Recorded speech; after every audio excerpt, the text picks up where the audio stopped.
Dia putuskan cinta dengan tiba-tiba. Mengapa dia tambah pula dengan menuduhku khianati cinta, telah berbuat yang nista.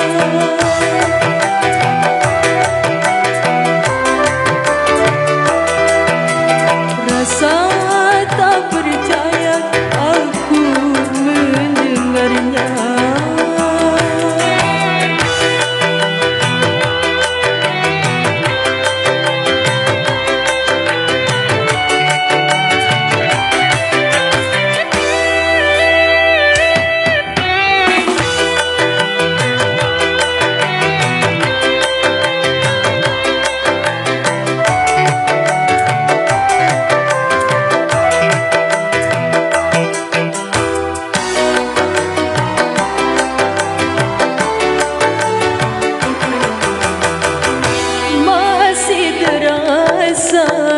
Sakit atas putusannya, bertambah pedih dengan semua tuduhannya.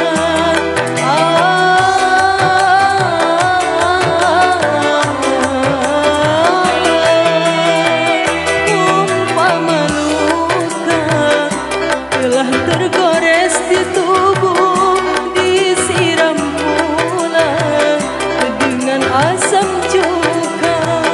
Sungguh derita di atas derita, sungguh luka di atas luka. Rasa tak percaya aku mendengarnya.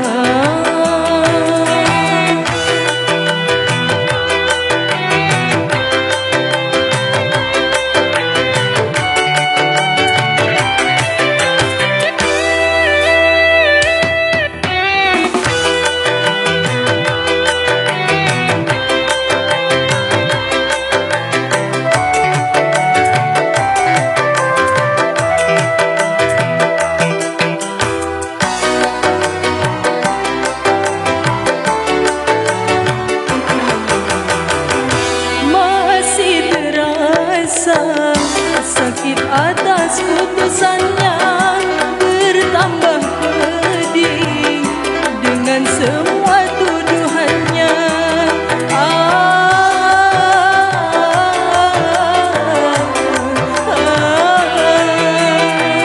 Umpama luka telah tergores di tubuh, disiram pula dengan asam cuka.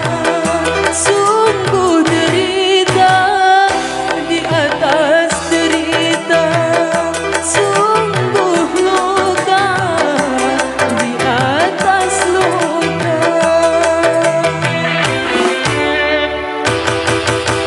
Rasa